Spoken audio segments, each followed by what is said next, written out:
BBA, BCA, BCom computer కోర్సులో 100% placement లభించే ఏకైక డిగ్రీ కాలేజ్ కూకట్పల్లిలోని I3 డిగ్రీ కాలేజ్ 8367215215. నమస్తే రమగారు. నమస్తే జయ. రమగారు, సౌందర్య లహరి చక్కగా ఒక గ్రూపుగా ఏర్పడి పారాయణ చేస్తూ ఉంటారు. తప్పులు లేకుండా చదవాలంటారు. అసలు సౌందర్య లహరి ఏం చెప్తోంది? ఎలా పారాయణ చేయాలి? సౌందర్య లహరి అనేది దేనికి సంబంధించింది రమగారు? అమ్మవారికి సంబంధించింది.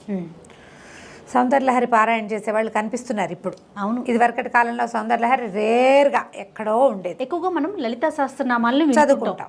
అందరూ విష్ణు సహస్రనామం సులువు చదువుకుంటాం. అక్కడి నుంచి లలిత కామ్యం అని లలిత కొంతమంది గ్రూపుల్లో చదువుకునేవాళ్ళు. ఇళ్లల్లోనే ఉండేది. మనకేంటంటే సోషల్ మీడియా వల్ల మనకి ఇవన్నీ ప్రచారంలోకి వచ్చినాయి జయ. లలితా సహస్రనామం చదువుకుంటే ఫలితం లభిస్తుందని, గ్రూప్గా పారాయణ చేయాలని, అందరం కలిసి చేయాలని, తర్వాత 1,00,000 కుంకుమార్చన చేయటం, లలితా సహస్రంతో 1,00,000 కుంకుమార్చన చేయటం, ఇట్లా మెల్లిగా అంటే ఎలా మనకి హెల్త్ అవేర్నెస్ వచ్చిందో అలాగే ఆధ్యాత్మిక అవేర్నెస్ నిజంగా వచ్చింది అనుకోవాలి. దీని పూర్తి పట్టం మనం ఎవరికి కట్టాలంటే ఆధ్యాత్మికవేత్తలకి, సోషల్ మీడియాకి. సోషల్ మీడియానే దీనికి కారణం. ఒకందుకు మంచిదే అనుకుంటున్నాను రమగారు. మంచి ఆధ్యాత్మిక ధోరణి వైపు మనసు మళ్ళిందంటే ఆలోచన పరంగా మార్పులు వస్తాయి. మంచి విధానం వైపు అడుగులు వేస్తాం కదండి. అందులో మనం కాంప్లికేటెడ్ చేసేసుకుని పిచ్చ కింద తయారవుతూ ఉంటారు. అదొకటి భ్రమ కింద. పాపం అది కొంచెం కష్టం కాదండి. దాన్ని అది తప్పు అని చెప్పడానికి మీ లాంటి వాళ్ళు ఉన్నారు కదా రమగారు. అంత భ్రమపడద్దంట నేను. అవునవును. సరే, ఏదో మొత్తానికి చేస్తున్నాం అనుకో. ఈ లలితా శాస్త్రంతో పాటు దేవి ఖడ్గమాల చదువుకుంటాము. తర్వాత లలిత త్రిశతి చదువుతాం. చిన్నవి ఉన్నాయి. లలితా పంచరత్నాలు, ప్రాతస్మరామి లలితావదన అరవిందం అని పొద్దున్నే లలితాదేవిని చదువుకుంటాం. రాజరాజేశ్వరి అష్టకం, తర్వాత ఏమో దేవి అపరాధ స్తోత్రం, అర్గళా స్తోత్రం, అంటే బోల్డ్ స్తోత్రాలు ఉన్నాయి. వీటన్నిటికంటే కూడా చాలా పవర్ఫుల్, చాలా అత్యద్భుతమైన విషయాలు చెప్పింది సౌందర్యలహరి. లలితా సహస్రనామంలో మనం ఏం చూస్తాం? అమ్మవారి యొక్క 1000 నామాలు. ఒక్కొక్క నామంలో ఒక్కొక్క ఆమె యొక్క సౌందర్యం కావచ్చు, ఆమె యొక్క శక్తియుక్తులు కావచ్చు, ఆమె యొక్క ప్రతిభ, ఆమె యొక్క అనుపమానమైన ఆమె శక్తి ఒక్కొక్క నామంలో ఒక్కొక్క రకంగా ఆవిష్కరించబడతాయి. అన్నీ నామాలే, ప్రతిదీ నామమే. త్రిశతిలో కూడా నామాలే ఉంటాయి. ఖడ్గమాలలో ఆమె అమ్మవారి యొక్క పరివార శక్తులు, ఒక్కొక్క శక్తి యొక్క నామధేయం. ఎలాంటి శక్తులు ఉంటాయి ఆమె చుట్టూత. దీంతోపాటు మణిద్వీప వర్ణన ఒకటి చదువుకుంటారు చాలామంది. మణిద్వీప వర్ణన తెలుగులో చదువుకునే వాళ్ళే ఎక్కువగా కనుతారు. ఒక పాటలాగా మణిద్వీప వర్ణన పాట పాడుతూ ఉంటారు. సంస్కృతం కనుక చదవగలిగితే చాలా బాగుంటుంది. అది కూడా కొన్నాళ్ళకు వస్తుంది బహుశా. ఈ సౌందర్యలహరికి ఏంటంటే, సౌందర్యలహరిని ఆదిశంకరులు రచించారని ప్రతీతి. దీనికి రకరకాల వ్యాఖ్యానాలు దొరుకుతాయి. సదానందనాథులని వారు చేసిన వ్యాఖ్యానం చాలా నచ్చింది నాకు. ఇది పురాతన కాలం నుంచి వచ్చిందే కానీ ఇటీవల కాలంలో ఎక్కువ ప్రఖ్యాతి పొందింది. పురాతన కాలంలో పాత రోజుల్లో అంతా కూడా ఏంటంటే చాలా పెద్దవారు, తర్వాత ఏమో శ్రీ విద్యోపాసకులు వాళ్ళు ఎక్కువగా దీన్ని చూస్తూ ఉండేవారు. లలితలో ఈ సౌందర్యలహరిలో ఏంటంటే మొత్తం 100 శ్లోకాలు. సౌందర్యలహరి, శివానందలహరి 2 రాయబడ్డాయి శంకరుల చేత అంటారు. శివానందలహరి అంతా శివ సంబంధమైంది, సౌందర్యలహరి అంతా అమ్మవారికి సంబంధించింది. ఒక్కొక్క శ్లోకానికి ఒక్కొక్క ఫలితం చెప్తారు. ఇది లలితా సహస్రంలాగా 2 వాక్యాల అనుష్టుప్పు కాదు, పెద్దది వృత్తం. మనం ఒక్క శ్లోకాన్ని కరెక్ట్గా సజావుగా చదివితే 23 సెకండ్లు పడుతుంది. అంటే నేను రికార్డ్ చేసి పెడతా కదా, అందుకని ఖచ్చితంగా క్లియర్గా చెప్తున్నారు. 22-23 సెకండ్లు పడుతుంది ఒక్క శ్లోకం చదవటానికి. ఈ శ్లోకం టైంలో మనం 2 లేదా 3 విష్ణు సహస్రనామం కానీ లలితా సహస్రం కానీ చదివేయగలుగుతాం. శ్లోకాలు పెద్దవి, అర్థము తాత్పర్యము తెలుసుకోవడానికి ఎవరైనా సజావుగా మనకి చెప్పేవాళ్ళు దొరకాలి. మనంతట మనం చదివితే, నిదానంగా పుస్తకం చూసి చదివేస్తే పెద్ద అవగాహన అయితే రాదు. అయినా కూడా కొంచెం సంస్కృతం టచ్ ఉన్న వాళ్ళు, చిన్నప్పటి నుంచి చదివే అలవాటు ఉన్న వాళ్ళు చదివేసుకుంటూ ఉంటారు. ఇటీవల కాలంలో సౌందర్యలహరి చెప్పేందుకు గురువులు కూడా ఇతోధికంగానే లభిస్తున్నారు. ఎక్కడ అవకాశం ఉంటే అక్కడ చక్కగా చదువుకోండి, అర్థము తాత్పర్యము తెలుసుకోండి. ఇందులో ఏంటంటే మొదటి 50 శ్లోకాలు ఆనందలహరి, తర్వాత 50 శ్లోకాలు సౌందర్యలహరి అని చెప్తారు. మొదటి సగం అది, తర్వాత సగం ఇదని. మొదటి సగంలో అమ్మవారి యొక్క ప్రజ్ఞాపాఠవాలతో పాటు శ్రీచక్రం యొక్క స్వరూపం గురించి తెలియజేస్తారు. శ్రీచక్రార్చన, శ్రీవిద్య, ఆమె మామూలుగా కనపడే బాహ్య స్వరూప సౌందర్యం కాకుండా అంతరార్థం అది మనకు తెలుస్తుంది.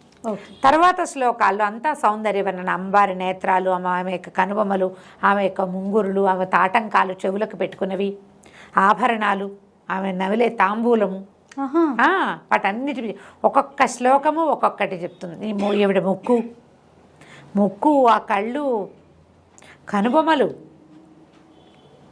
ఎలా ఉన్నాయి, ఒక్కొక్కటి ఒక్కొక్క ప్రత్యేకమైన ఆమె యొక్క సౌందర్యం గురించిన వర్ణనే ఉంటుంది.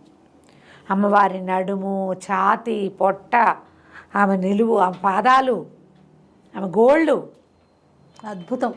ప్రతి ఒక్క అవయవాన్ని మీద భక్తితోటి అదేలేండి అత్యద్భుతంగా ఉంటాయి. ఒక్క శ్లోకం ఒక్కొక్క ఆణిముత్యం.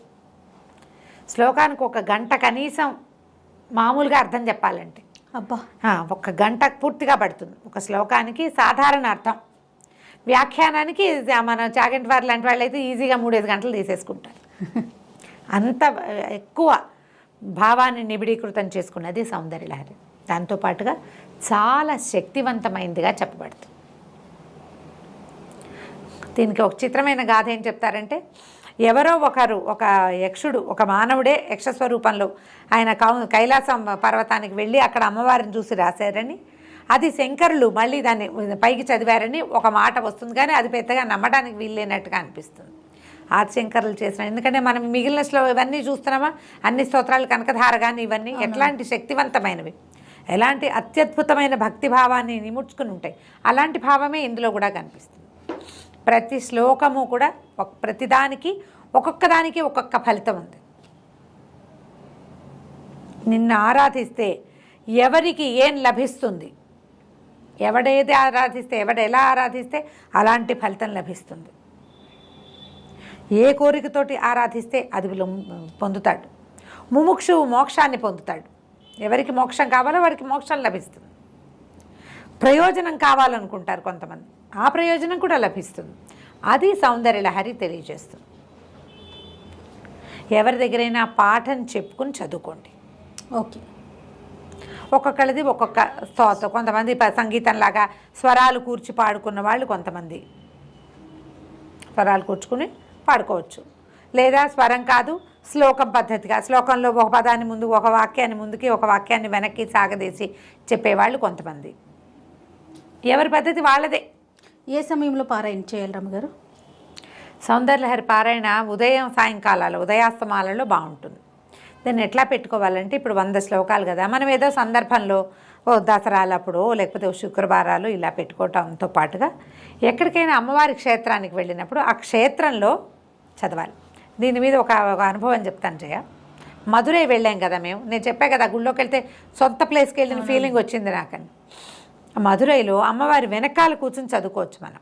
నాకు అప్పటికి, ఆనాటికి, నేను వెళ్ళే నాటికి 50 శ్లోకాలు నోటుకొచ్చు, పుస్తకం అక్కర్లా. నేను పాఠం చెప్పేదాన్ని, కానీ పాఠం చెప్పడం కూడా నేను ఎలా చేశానంటే, ముందు నుంచి నాకు వీటి మీద అవగాహన లేదు, నా సంగతి తెలిసిందే కదా. ఒక ఆవిడ నన్ను అడిగారు, సౌందర్యలహరి చెప్పండి అంటే 10 శ్లోకాలు నేను నేర్చుకుని, నేను చదువుకుని, అర్థం నాకు సంస్కృతం చదువుకున్నా కాబట్టి, మిగిలిన వాళ్ళకి నాకు ఉన్న భేదం ఏంటంటే నాకు సంస్కృతం వచ్చు కాబట్టి, అక్కడి నుంచి మా అక్కయ్య దగ్గర ఒక క్లారిఫికేషన్ తీసుకుని, తనేం పాఠం ఇవి చెప్పదు కానీ అర్థాలు, తాత్పర్యాలు చెప్తుంది. ఆ 3-4 పుస్తకాలు సంపాదించాను, వాటి మీద వ్యాఖ్యానాలు 2 ఖచ్చితంగా నా దగ్గర ఉన్నాయి. తర్వాత కాలంలో పని కూడా ఒకటి తెచ్చిచ్చాడు, 3 వ్యాఖ్యానాలు. ఇవి బాగా చదివి నా సొంతంగా నాకేం భావం కలుగుతుందో దాని మీద డెవలప్ చేసుకుని, ఒక తల్లి పిల్ల, మా శ్యామల్ గారు వాళ్ళ అమ్మాయి అస్మిత, వాళ్ళిద్దరికీ చెప్పా. నేను నేర్చుకుని వాళ్ళకి చెప్పేదాన్ని. నేను మధురై వెళ్ళే నాటికి 50, ఇప్పుడు నా సంగతి నేను ఎక్కడో ఉద్ధరించేశానని చెప్పట్లేదు, క్లియర్గా చెప్తున్నా కదా, చెప్పారు అంతే. ఎవరైనా అంతే, ఎవరికైనా బుట్టుకుతో వస్తాయి, ఏమైనా నేర్చుకోవాలన్న శ్రద్ధ అంతే అంతే. ఈ 50 నాకు నోటికొచ్చు, పుస్తకం కడగడా 50 వెళ్ళిపోయినాయి. తర్వాత పుస్తకం తీసుకున్నా, ఓపెన్ చేసి చదువుతున్నా. మామూలుగానే నా వాయిస్ కొంచెం స్పెషల్ వాయిసే కదా, శ్లోకాలు చదివేటప్పుడు అప్పుడు కూడా ఏంటంటే కొంచెం సంస్కృతం రావటం వల్ల ఒక ప్రత్యేకమైన బాణి ఉంది, నాకు తెలుస్తుంది. ఒక పోలీస్ ఆయన ప్రదక్షిణలు చేస్తూ వింటున్నాడు. ఆయన పోయి బయట కూర్చున్నాడు. ఆ బయట కూర్చుని మేము మొత్తం దర్శనం అన్నీ అయిపోయి నేను ఇంకా అయ్యవారిని చూసి మధురై లోపల దేవాలయాలు అన్నీ చూసుకుని ఇది నేను అక్కడ కూర్చున్నది 8 గంటలకి. అప్పటికి నాకు ఇంత కళ్ళతోడు అవసరం లేదనమాట. సాయం మళ్ళీ 11 గంటకి నేను బయటికి వెళ్ళాను. ఆయన అక్కడ కూర్చున్నాడు. ఆయన అడిగాడు, అమ్మా అక్కడ కూర్చున్నారు కదా మీరు ఎన్నమో పడికిరే అన్నాడు. ఏం చదువుతున్నా అని ఏంటమ్మా అన్నాడు. అనేసరికల్ సౌందర్యలహరి అంటే ఏంటన్నాడు. చేతిలో పుస్తకం ఉంది, ఆయన చేతిలో పెట్టా. ఆయన ఆ పుస్తకం ఓపెన్ చేసి చూసి జిలేబీ చుట్టల్లాగా ఉన్నాయని చెప్పాడు. చెప్పి ఎంత బాగుందమ్మా వినటానికి, ఒకసారి చదవండి అని ఒక్క శ్లోకం నాతో అక్కడ చదివించుకొని ఫోన్లో రికార్డ్ చేసుకున్నాడు. నేను అనుకుంటాను ఒక్కొక్క జీవాత్మని అది అట్లా పట్టుకుంటుంది. అది వాళ్ళు వచ్చే జన్మలో బహుశా ఆయన నేర్చుకుంటాడు. ఆయనకి తెలుగు రాదు, సంస్కృతము అని చెప్పా. తెలుగు కాదు, ఇది లిపి నీకు తెలుగులో కనిపిస్తుంది, ఆయనకి బాగా తమిళొచ్చు, నాకు కొంచెం అర్థమవుతుంది. ఇది సంస్కృతము ఇలా మా లిపిలో ఉంది కానీ ఇది తమిళ్లో కూడా ఉంటుంది, అభిరామి కాదా అని అడిగాడు. అభిరామి ఒక శతకం ఉంది అక్కడ తమిళ్లో, ద్రవిడంలో ఉంటుంది. అభిరామి కాదు, ఇది సౌందర్యలహరి ఆదిశంకర్లు చేసిందే అని చెప్తే ఆయన మొదటి శ్లోకమే రికార్డ్ చేసుకున్నాడు. ఒకటి చెప్పు అని. ఎంత బాగుందో వినడానికి.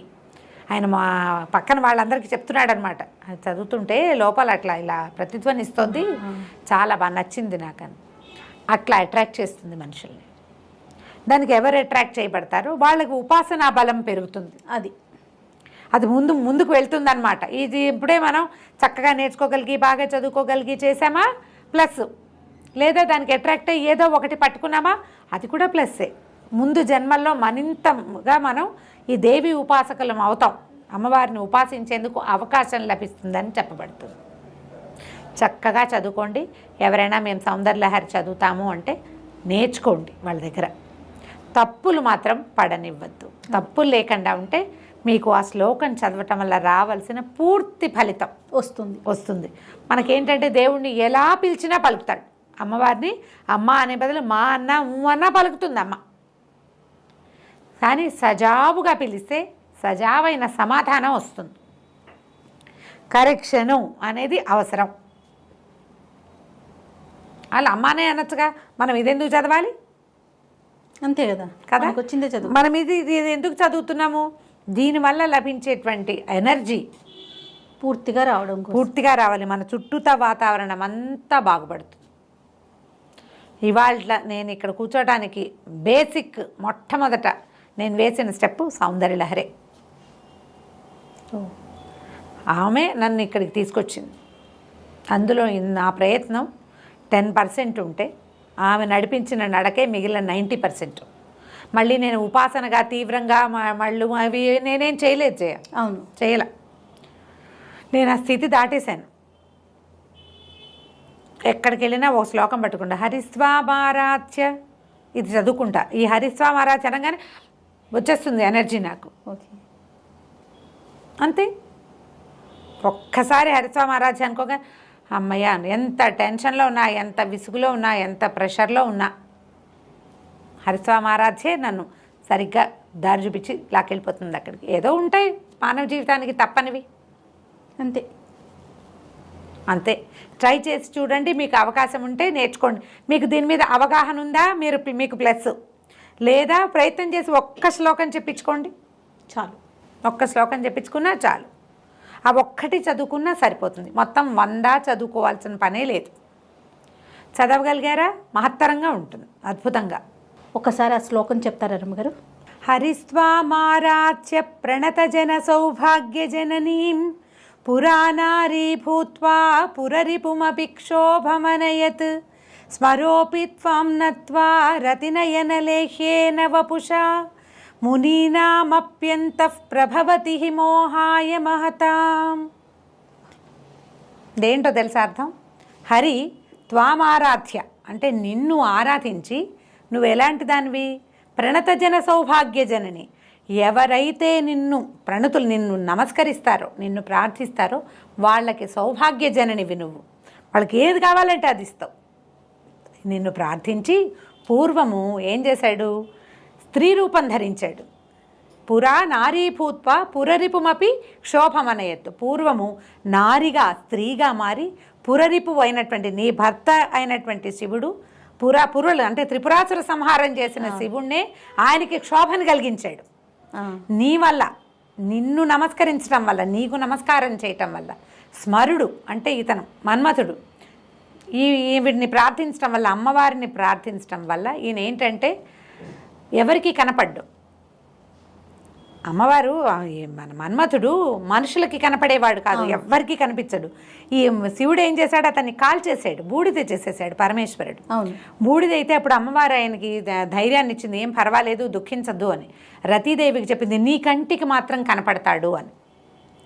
రతి నయన లేఖేన వపుష, కేవలము రతీదేవికి మాత్రమే కనబడగలిగేటువంటి వాడైనటువంటి అనంగుడు మునీనామపి అంతఃప్రభవతి. వాళ్ళని ఏం చేస్తాడంటే లోపల మునులకి కూడా దీన్ని కలిగిస్తాడు, ప్రీతిని కలిగించేస్తాడు.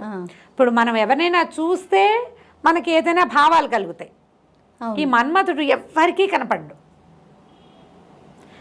విపరీతమైన మోహాన్ని మునులకి కూడా కలగజేయగలుగుతాడు మన్మథుడు. ఎందుకంటే నీకు నమస్కరించడం వల్ల. స్వరూపి త్వాం నత్వా, నీకు నమస్కరించి చేస్తాడు ఆ క్రియ. నువ్వు అతని యందు ఉంటావు, దాని యందు మునులు మోహింపబడతారు. విష్ణువు నిన్ను ప్రార్థించడం వల్ల, నువ్వు అతని యందు ఉండటం వల్లే ఈ పురారి అయినటువంటి పరమేశ్వరుని మోహింపచేయగలిగాడు. నువ్వు ఎవరి యందు ఉంటావో వాళ్ళు ప్రపంచాన్ని మోహింపచేయగలరు. వాళ్ళ వెనకాల ప్రపంచం ఉంటుంది. అమ్మ ఎవరి యందు ఉంటుందో వాళ్ళ వెనకాలే ప్రపంచం ఉంటుంది. నా శక్తి అంతా ఈ శ్లోకమే. ధైర్యం కావాలన్నా, ఆరోగ్యం కావాలన్నా, ఏం చేయాలో తోచకపోయినా, ఆరోగ్యం బాగుండకపోయినా అంతే మనన చేసుకుంటూ ఉంటారు, తిప్పుతూ ఉంటాను దాన్ని. అది నా వెనకాల ఉంటుంది. ఉంది నా వెనకాల.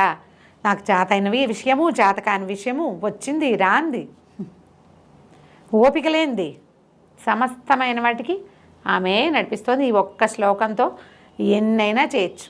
పూర్తిగా రూమ్ అంతా వైబ్రేషన్స్ వచ్చినట్లు అనిపిస్తుంది రమ్మగారు. ఇది అసలు మనం రికార్డ్ చేస్తే అసలు చెవుల్లోకి ఒకసారి వెళ్ళిందంటే అంతే, ఆటోమేటిక్గా మన వెన్ను సాఫీ అయిపోతుంది. ఆ విద్యా రహస్యం అట్లాంటిది. ప్రయత్నం చేసి చూడండి. ఇది వినపడుతోంది, ఇది ఒక్కటి నేర్చుకోండి. చిన్న చిన్నవి సంస్కృతంలో ఒక్కొక్క చిన్న చిన్న మిస్టేక్స్ రాకుండా చూసుకోవాలి. ఇప్పుడు కొన్నిటికి మనకి ఫా శబ్దం లేదు చూడు, ఫలితం అనాలి, ఫలితం అనకూడదు, ఫా లేదు. ఇదేంటంటే విసర్గ పక్కన పా ఉంటే దాన్ని ఫాగా పలకాలి. అంతః ప్రభవతి ఉందనుకో, అంతః ప్రభవతి అని అఫ్ సౌండ్ అప్పుడు రావాలి. అలాంటి పడికట్టు ఖచ్చితంగా మనకి తెలియాలి. దానికి సంస్కృతం రావడం చాలా ప్రధానం. అది కనుక కుదిరితే మీకు చక్కగా వస్తుంది. మంచి మంచి శ్లోకాలు ఉన్నాయి. ఇది మొదటి శ్లోకాల్లోదే.